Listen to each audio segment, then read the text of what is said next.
बिस्मिल्लाहिर्रहमानिर्रहीम। मेरे बच्चों, मेरे बुज़ुर्गों, मेरे भाइयों, मेरी बेटियों, मेरी बहनों, कल से ये जो एक नया रुख कौम देख रही है, ये नया तो नहीं है, इतना बड़ी पुरानी कहानी है। और मैं तो 1970 से ये अपनी आँखों से देख रहा हूँ। गुलाम उमर से बड़ों की मौजूदगी में हमारी भी मुलाकात हो गई। जनरल गुलाम उमर दाएं बाजू की पार्टियों की शबबंदी कर रहे थे, बल्कि अवामी लीग के अलावा तमाम जमातें उन्हें से ही, वो मैं अगर कहूँ तो कहना नहीं चाहिए, वरना नान नफ़का उसी से ही ले रही थी। पार्टियाँ चलाई जा रही थी, इंतखाबात के लिए उनको चंदा दिया जा रहा था। मौलाना भाषानी को भी इसी सिलसिले में बकौल उनके शामिल कर लिया गया था, ताकि अवामी लीग को इलेक्शन से भरपूर शिकस्त से हमकिनार किया जाए। अब वो दिन और आज 224 है, 54 साल हो गए। मैं इतनी अर्ली एज में सियासत में मुतहरिक हो गया, बल्कि 1968 में तो अयूब खान से बाकायदा मुलाकात भी की, और उन्होंने कहा कि जनाब ये मुजीब शेख जो है ये गद्दार है, और इसको अगरतला साजिश केस जो है वो बिल्कुल सच्चा केस है, और मुजीब को फांसी देनी चाहिए। तो मशरक़ी पाकिस्तान अयूब खान साहब ने कहा कि ये तो अलग हो ही जाएगा, अभी जब तक हम बैठे हुए हैं, उसके उठने के बाद आपको पता चल जाए कि मशरक़ी पाकिस्तान हमसे अलग हो गया है, साल लग जाए, 2 साल लग जाए। तो मैंने कहा कि जनरल साहब, अगर जनरल शेख मुजीब अगरतला साजिश केस में सही है, तो फिर आपने उसको रिहा क्यों किया? उसको अपनी गोल मेज कॉन्फ्रेंस में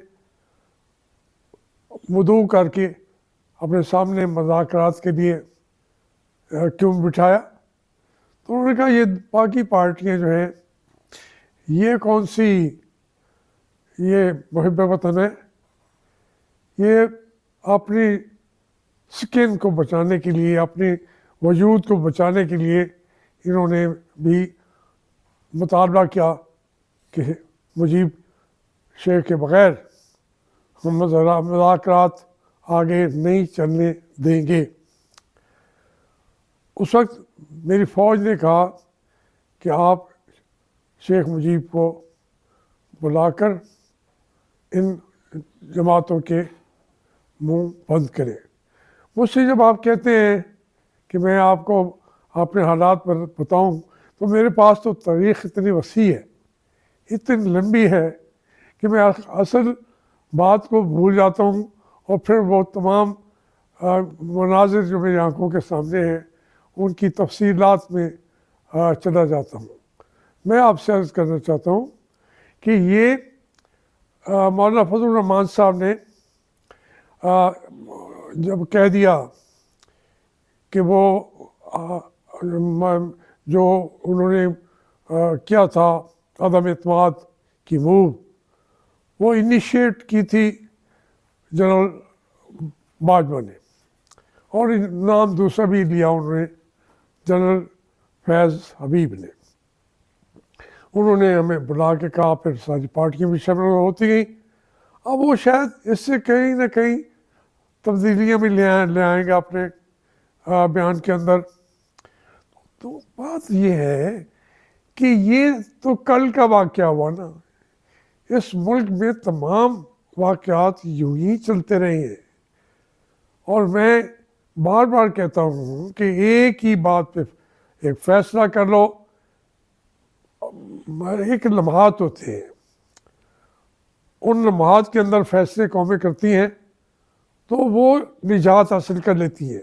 ये सिर्फ हमारे यहाँ नहीं हुआ, अमेरिकन हिस्ट्री में थ्रू उनकी हिस्ट्री है, वो भी मुनाफिकों से, एक दूसरे के कत्लेआम से, सिविल वार में से, लाखों आदमियों करोड़ों को मारने से अमेरिका के अंदर वो लड़ते रहे सियासतदान जो हैं।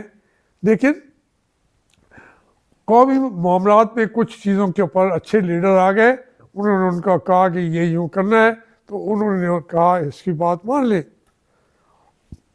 वो कौम बन गई। हमें भी मौके मिलते रहे हैं, अब तक मिलते रहे। अभी जो मौलाना फजल रहमान ने मौका फराहम किया है, ये भी बड़ा मौका है कि अगर इसके बाद भी तमाम सियासी जो पार्टियां हैं, जो असल में जिनके अंदर अब जान नहीं रही, पीपल पार्टी हो, उसके अंदर जान नहीं रही। जो एक लीडर था, एक पार्टी थी, फिर मोहतरम बेनज़ीर थी, वो उनके अंदर जान थी, लेकिन उनको भी मार मार के आदमुआ कर दिया गया। उनको तो मार दिया ना, आदमुआ तो लीडरशिप तो अब है, उन बेचारों ने अपनी जान दे दी, चले गए दुनिया से।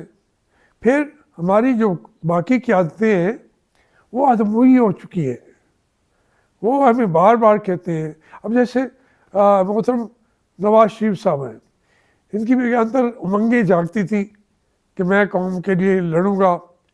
फिर जब कौम साथ दे देती थी, जो कुछ मिलता था उसके अंदर फिर एक आमरीत पैदा कर देते थे, डिक्टेटरशिप पैदा कर देते थे। वो पार्टी में नहीं कन्वर्ट किया उन्होंने। मेरी मदीना पाक में उनसे तफसीली बात हुई तो मैंने कहा, ये सब आप इस वक्त कायद बन चुके हैं, वज़ीर आज़म बने न बने, कौम आपको कायद तस्लीम करती है। आप इस वक्त जो है पार्टी के अंदर जमहूरियत लाएँ, मुल्क के अंदर लाएँ, इक़्तिदार को उसके इर्द गिर्द सिमट न जाएँ, उस इक़्तिदार को जफर न डाल लें, उसके लिए पूरी कौम को मुज्तबे करके उस इक़्तिदार को, उस जमहूरी कुव्वत को कौम के अंदर बांट दें। तो उन्होंने कहा मैं यही करूँगा। बल्कि यहाँ तक कहा, अब वो ज़िंदा हैं, उनका कोई बंदा मुझे ये जवाब भी दे सकता है। उन्होंने कहा जी मैं तो मुस्लिम लीग नून के अंदर नहीं हूँ, मैं मुस्लिम लीग नून भी हटा दूँगा। मुस्लिम लीग सिर्फ कायदे आज़म की जो मुस्लिम लीग थी वही मुस्लिम लीग, मैं नून भी हटा दूँगा। मैं बिलीव भी नहीं करता। आपकी बात ठीक है, मैं नज़रियाती तौर पर आपके नक्शे कदम पे चलूँगा। ये मस्जिद में उन्होंने मुझसे वादा किया, मस्जिद नबी के साए में बैठ के। लेकिन जब फिर इक़्तिदार मिलता है, वो फिर अपनी दुनिया बसाते हैं, उसमें उन सब के कद तो छोटे हो गए। अब मौलाना फजल रहमान जो हैं, इनकी पार्टी का बैकग्राउंड बड़ा स्ट्रांग है, कहीं ना कहीं से बात तो निकल आए। तो इसलिए अब जो सूरत हालात है उसके अंदर सारे परेशान हो रहे हैं कि एक अक़लियती पार्टी को आप हुकूमत दे रहे हैं, और वो लोगों को जिनको आपने बिल्कुल निकाल दिया काउंटिंग के अंदर, डब्बों के अंदर, 45 के इन चीज़ों के अंदर, वो बेचारे फिरते हैं बाहर। अब मुझे बताएं, ये तहरीके इंसाफ जो है इसको इलेक्शन लड़ने के काबिल भी छोड़ा था, کسی ایک MLA کا بتا دو جو اس نے جا کے کچھ خرچ بھی کیا ہو, کوئی محنت بھی کی ہو, جا ہی نہیں سکا. لیکن پھر جو ووٹر تھا, اس ووٹر نے, پاکستان کے عوام نے, پاکستان کے عوام پاکستان کے لیڈر بن گئے, پاکستان کے نوجوان پاکستان کے لیڈر بن گئے. ہر ووٹر اپنے اس لیڈروں سے بھی بڑا لیڈر بن گیا, اور اسے جتا کے رکھ دیا تحریک انصاف کو. کیوں جتا کے رکھ دیا؟ کیونکہ یہ ہماری سینکڑوں سال کی, آدھی صدی کی پیاس ہے کہ ہمارے اوپر یہ ہماری افواج پاکستان مسلط نہ رہے. آج یہ جو ہے ہمارے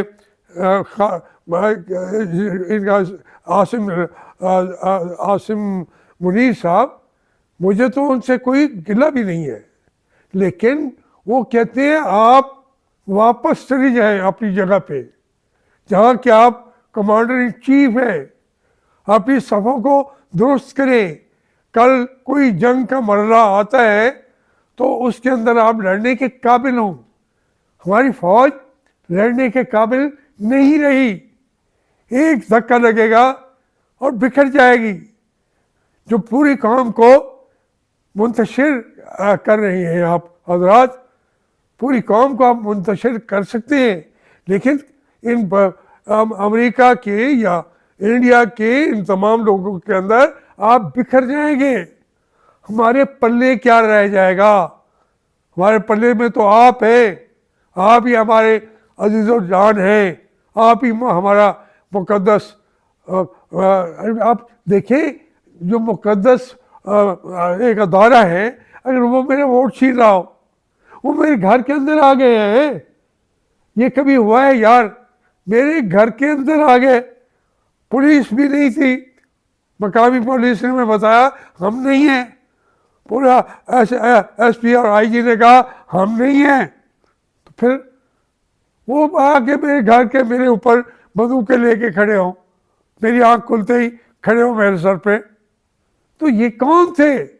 انہوں نے ووٹ نہیں چھینے, ہماری ایک لحاظ سے عزت پہ بھی ڈاکے ڈالے. انہوں نے ہماری کیا عزت رہ گئی؟